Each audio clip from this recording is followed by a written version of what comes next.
Ah, the spotlight's flickering. It must be time for another tale to tell. What if I told you that humanity's greatest secret has been hidden in the most revolting place imaginable? Welcome to Twisted Tales Theatre. I'm Raven, your ever faithful, ever curious host, here to guide you through another fascinating descent into mystery, madness, and maybe a little truth. So sit back, adjust your signal, and remember, none is leaving this theatre. Not really. Tonight, my dear listeners, we venture into the realm of golden dreams and putrid realities. A tale where the most brilliant minds in history chased immortality through the most base of materials, where ancient wisdom meets modern disgust, and where the secret to eternal life might just be sitting in your bathroom right now. Picture this, if you will. The year is 1669.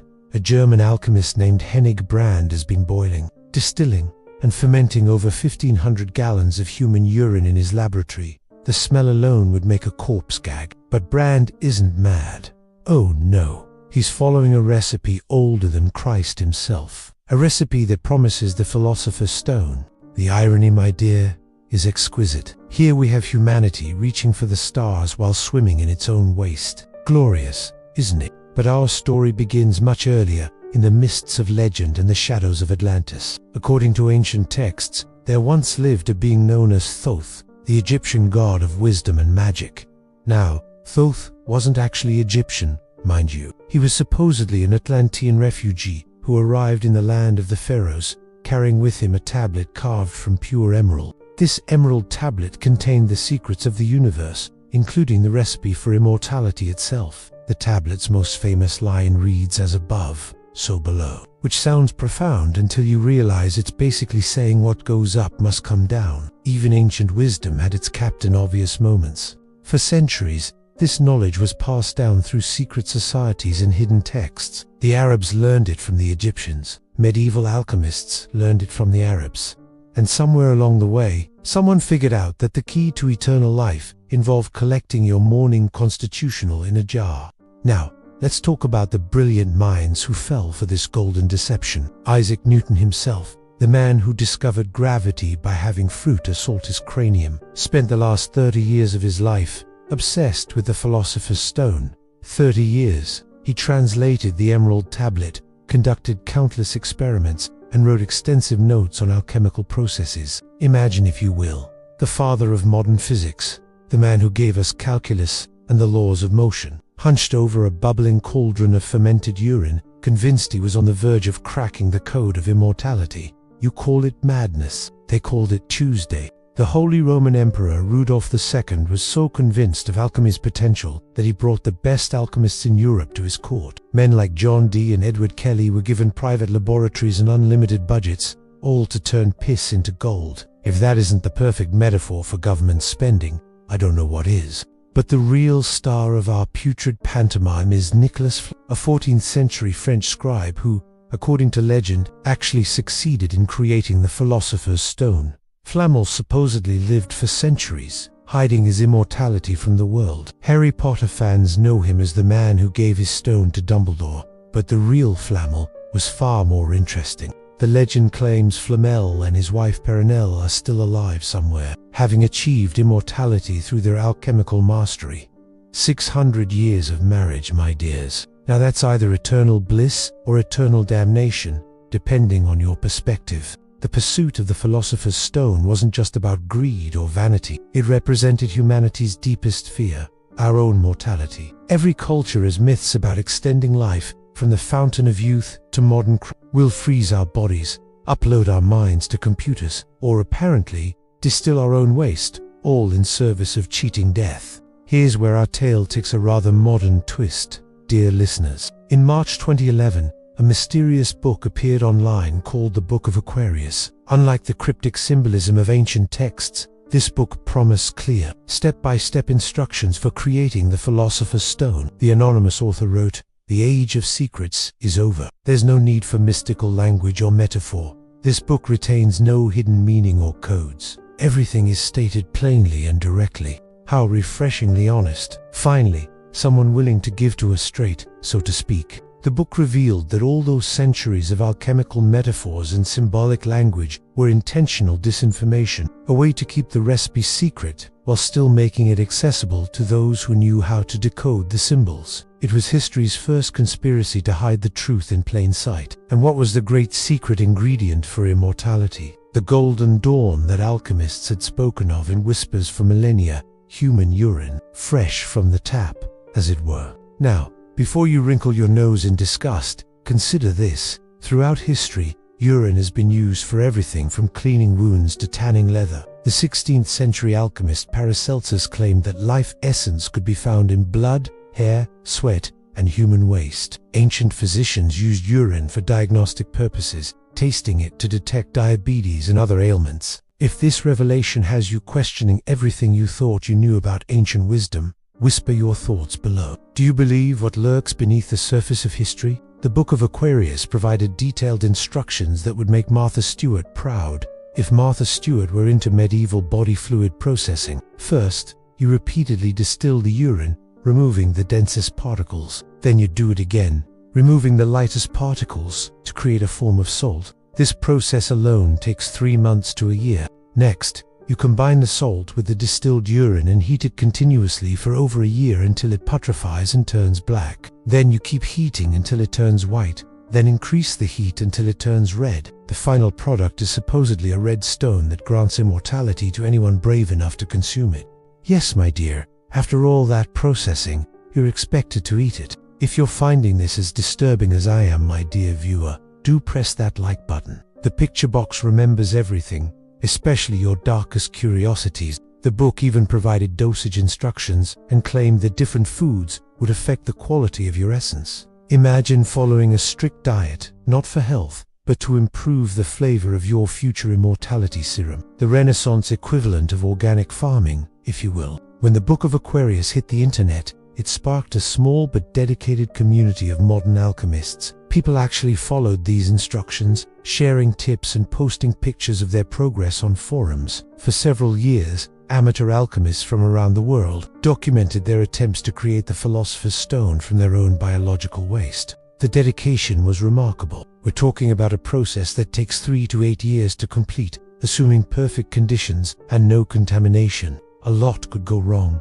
and frequently did. But these modern seekers persevered, driven by the same dream that had consumed Newton and countless others before him. But here's where our story takes a sinister turn, dear listeners. Just when some participants claimed to be nearing success, the entire Book of Aquarius website vanished without warning. All the forum discussions, progress reports, and community knowledge disappeared overnight. Was it because someone actually succeeded in creating immortality? Did shadowy government agencies shut down the operation to prevent the secret from spreading? Or did the Illuminati decide that eternal life should remain the privilege of the few? The truth, as always, is far more mundane and yet somehow more disturbing. Let me tell you about a fascinating historical parallel. In 1669, that same German alchemist Henig Brand I mentioned earlier was following essentially the same process described in the Book of Aquarius. After boiling and distilling 1,500 gallons of urine, he did indeed create something extraordinary.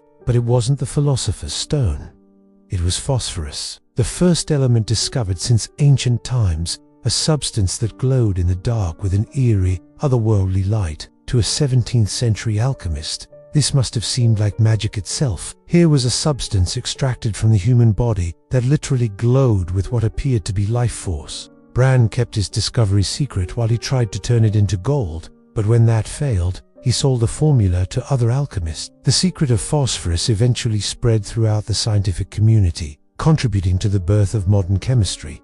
And what happened to Henig Brand? Well, he died, though no one knows exactly when. But legend claims he faked his death and, like Nicholas Flamel, is still alive today. Because if you discovered the secret to immortality, would you tell anyone? Subscribe to this channel, dear viewers, or risk missing the next forbidden broadcast. The algorithms are watching, and they remember who pays attention to the darker corners of knowledge. Now, about those mysterious emerald tablets that started this whole mess. There's the singular emerald tablet, which is a legitimate historical document at least 1,200 years old. It's considered one of the most important texts in alchemical tradition, studied by Newton and countless others. But then there are the plural emerald tablets, supposedly discovered in Egypt by a man named Dr. Maurice Doreal in 1925. According to Dor, he found 10 tablets belonging to a secret society called the Great White Brotherhood. These tablets contained the wisdom of Thoth, complete with stories of Atlantis and advanced ancient technologies. Here is where our tale becomes truly twisted. My dear listeners,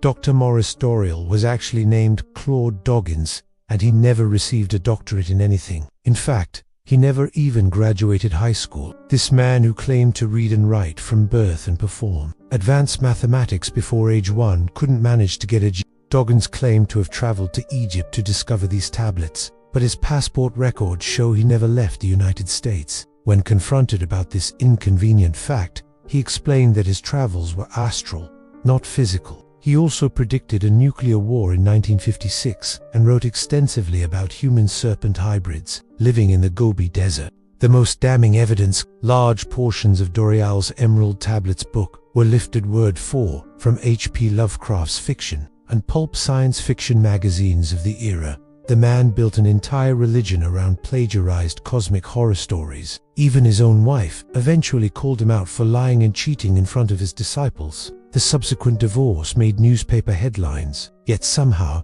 his Brotherhood of the White Temple still exists today, still selling his books, still claiming he was chosen to deliver divine wisdom to humanity. It's beautiful, isn't it? The sheer audacity of human gullibility never fails to amuse me.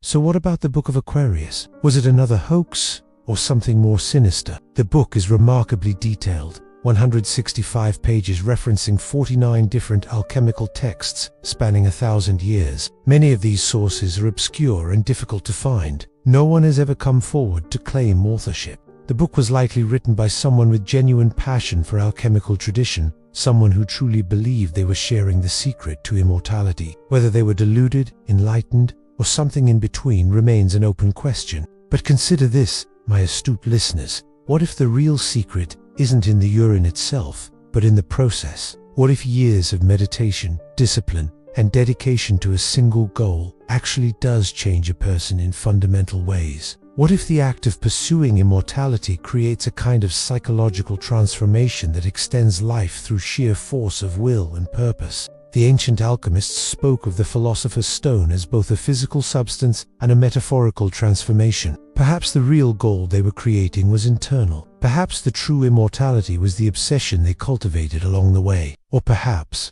just perhaps, somewhere in the world today, there are people who completed the work described in the Book of Aquarius. People who now possess a red stone that grants eternal life. People who had the book's website taken down to prevent others from following in their footsteps. If that's true, they're probably watching this very video right now. Hello there, immortal ones. How's eternity treating you? Getting a bit boring yet? The most delicious irony of all, dear viewers, is that while we've spent centuries chasing immortality through increasingly absurd methods, we've simultaneously created technologies that might actually achieve it. Genetic engineering, nanotechnology, artificial intelligence, they all promise to extend human life indefinitely. But here's the twist that would make Thoth himself chuckle from beyond the grave.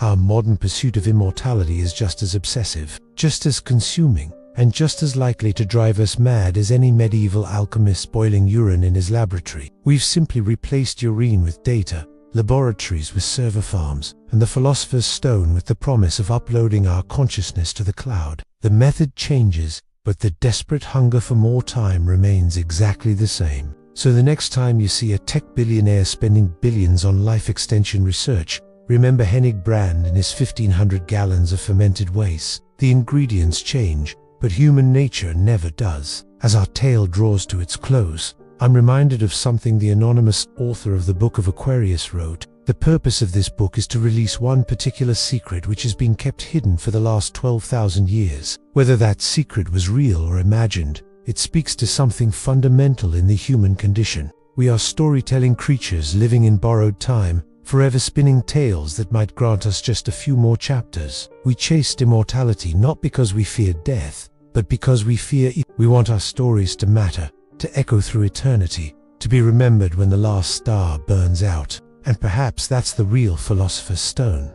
Not some putrid substance distilled from bodily waste, but the stories themselves. The tales we tell, the mysteries we explore, the questions we ask in the darkness. These things outlive us, transform us, and in their own way, grant us a kind of immortality. But then again, dear listeners, what do I know? I'm just a voice in the static, a whisper between stations, a shadow that speaks when the lights go dim. I've been telling stories longer than I care to remember, and I suspect I'll be telling them long after you've forgotten my name. The signal's fading now, as it always does. But before I let you return to your mortal concerns, remember this: every great secret hides an even greater truth. Every answer births a dozen new questions. And somewhere, in the space between what we know and what we fear to learn, immortality awaits. Not in a stone, not in a formula, but in the very act of seeking something greater than ourselves, until our paths cross again in the twilight frequencies.